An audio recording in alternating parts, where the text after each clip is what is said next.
ፍቅሬ አሃሃ ማሬ አሃሃ የኔ አሃሃ እኔ እንደምጠላህ ትጠላኛለህ ወይ ዜሮ ግርማ ዜሮ ውበት ካጠገቤ ብትጠፊ ምን አለበት ማን ደስ ይበለው ብዬ ሳሚ አቤት ናማ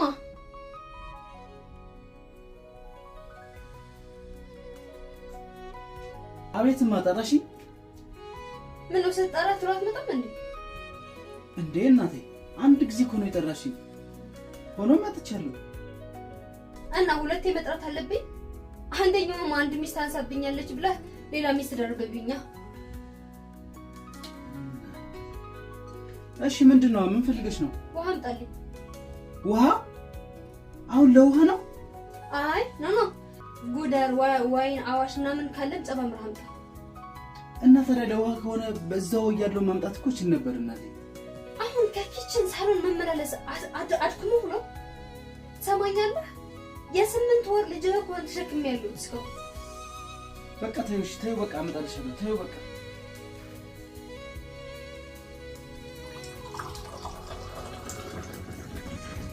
ቆይ ግን ዶክተሩ እርጉዝ ሆርሞኗ ይቀያየራል ከሚለኝ ጭንቅላቷ ይቀየራል ቢል አይሻልም ነበር ምን አይነት መከራ ነው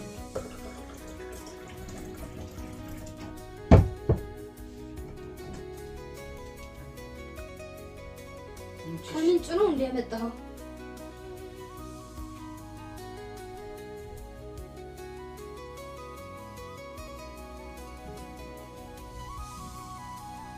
እናም ደግሞ በዚህ ሳምንት የቤቢ ሻወር ፕሮግራም ይኖርናል ቤቢ ሻወር ደግሞ ምንድነው ቤቢ ሻወር ነው ቤቢ ሻወር ቆይ በአማርኛ ትርጉም የለው በአማርኛ ትርጉም የለው እንዴ በአማርኛ ትርጉም ከሌለው ታዲያ ከየትኛው ወንዝ ነው የቀዳሽው ወንዝ ይውሰድ ቤቢ ሻወር ማለት በማህፀኔ ውስጥ ያለው ልጄ ወንድ ነው ወይስ ሴት ጾታው መለይበት ቀን ማለት ነው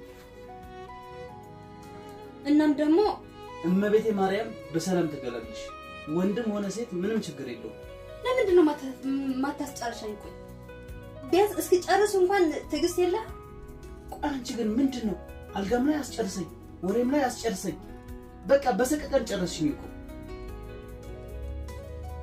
ይሄንን የልጄን ጾታ መለይበት ፕሮግራም ወይም ደግሞ ቀን በነጮቹ ጀንደር ሪቪል ይባላል ቆይ ግን እሺ ነጮች እናደርጉት ሁሉ መተግበር አለብሽ ነው ቆይ የማታውቀው ከሆነ ለምንድን ነው ዝም የማትለው ለምን ዝም አትለው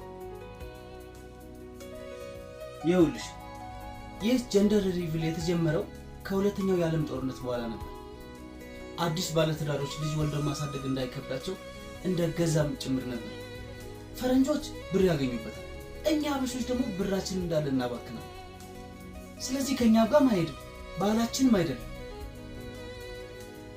ሙሉ ሐሳብህ ገንዘብ ነው አይደለ በልስማኝ ልጄ ሴት ከሆነች ሮዛ ቀሚስ ለብሳለሁ ወንድ ደግሞ ከሆነ ይሄ ሙሉ ቤቴን ብሉ ከለር ቀባና ነጭ ከለር ያለው ቀሚስ ለብሳለሁ እንዳታስቢው ይሄ ደግሞ አታድርጊው ባህላችንም አይደለም ባህል አንተ ቆይ ከዘመኑ ጋር ትጓዝም እንዴ አይ ከዘመኑ ጋር ጓዛለው ብዬ ይዞን ቢጠፋ ኧረ አንተስ ገደል ያስገባ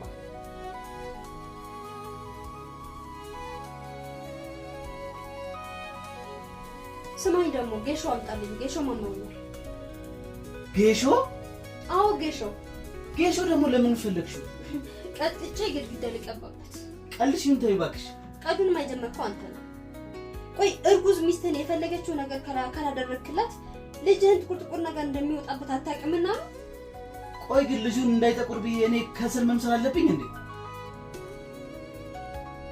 እንዴ አንድ ቀን እንኳን ጠላ ጠምቀሽ ማታቂ ሴትዮ አሁን ጌሾ አምጣልኝ ስትይ ትንሽ እንኳን አታፍሪም የጠላ ምናምን ተውና አሁን ያዘዝኩን አድርግ ምን አይነት መከራ ውስጥ ነው የገባሁት እዚህ ያዘዝኩን አድርግ እናም ደግሞ አትበይ መጀመሪያ ያዘዝኩልሽ ላድር ልታሳብደኝ ነው እንዴ በቃሽ ገና ያዘዝሽኝ ሳላደርግ ሌላ ተተምጭም አንተ ልታሳብደኝ ነው እንዴ ለምንድን ነው የማትሰማኝ በቃ በተምጣልኝ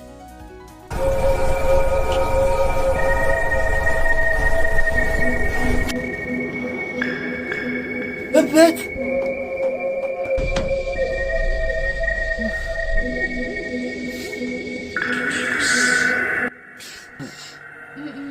ምንድን ነው? ደህና ነህ?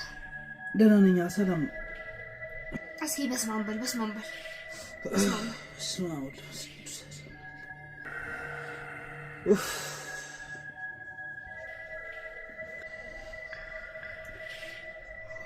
የኔ ፍቅር ፔሬድሽ ግን በሳቱ ይመጣል? አዎ ይመጣል። ምን ነው? አይ ምንም፣ ድምፁ አያጥፋብን። ስማኝማ፣ እመቤት ስትሰማውሃ። እመቤት ማናት? አንቺ ግን ብታረግዥም ባታረግዥም ያው ነሽ በቃ። እንዴ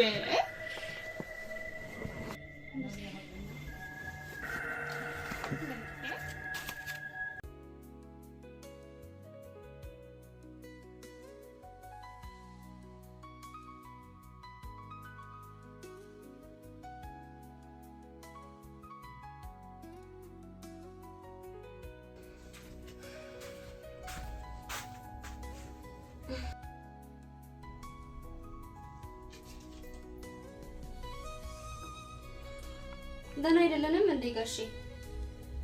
አዎ ደህና አይደለንም። ይሄ ኮንዶም ይባላል፣ የእርግዝና መከላከያ ነው። እኔ ደግሞ እኮ የአዲስ አበባ አዲሱ ብስኩት መስለኝ። እጭ ይሄ ደግሞ ምን ይሰራል አመጣው? ስሚ ንግስቴ፣ የመውለድ ፕሮግራማችን ላልተወሰነ ጊዜ ተራዝሟል። ሀሳብም ሆነ ጥያቄ መፍጠር አይቻልም። መተዳደሪያ ደንባችን አንቀጽ 34 በትዳር መሃል ቅንነትና ግልጽነት ከሌለ ልብስ መግለጥ አይቻልም። ይኸውልሽ የኔ ፍቅር፣ አሁን ከወለድን እኮ አንቺ ከትምህርትሽና አሁን ካለሽበት ስራ ተስተጓጉያለሽ። እኔም እስቲ ለወደፊት የሚሆነን ትንሽ እንኳን ሰራ ላድርግ ብዬ ነው። ለዚህ ነው እንዴ? ለዚህማ ከሆነ እኮ እንደ ድሯችን እኔ ጊዜን ጠብቄ አንተ ደግሞ ስሜትን ጠብቀህ እኮ መቀጠል እንችላለን። ምን ይሄን ያክል እኮ የሚያሳስብ ጉዳይ አይደለም። እሺ እንዳማራጭ ሌላ ነገር አለ? ቆይ መርፌ ብትጀምሪስ? መርፌ መሃን ያደርጋል ምናምን ይላሉ። እሱ እንኳን አልሞክረውም፣ አልጠቀምም። እንዴ መሃን ያደርጋል እንዴ? አረ በቃ ተይው፣ ይቅር። እሺ ሌላ ምን ሊኖር ይችላል? ሌላማ እጅንና እግርህን አጣምረህ ቁጭ። ይሄማ እንኳን አማርኛ ሶማሊኛም ያስወራል። በቃ ትንሽ ካላንደር ገዝቼ እዚች ጋር ለጥፋትና በዛው መሰረት እንሄዳለን። የኔ ፍቅር ቆይ ብታረግጂ ግን ቤቢ ሻወር ምናምን ትያለሽ እንዴ? የዛን ጊዜማ በቃ እንደዚህ ከሆነማ ትልቁን ካላንደር ግዢና እዚህ ላይ ለጥፋት። እሺ ለጥፊያት።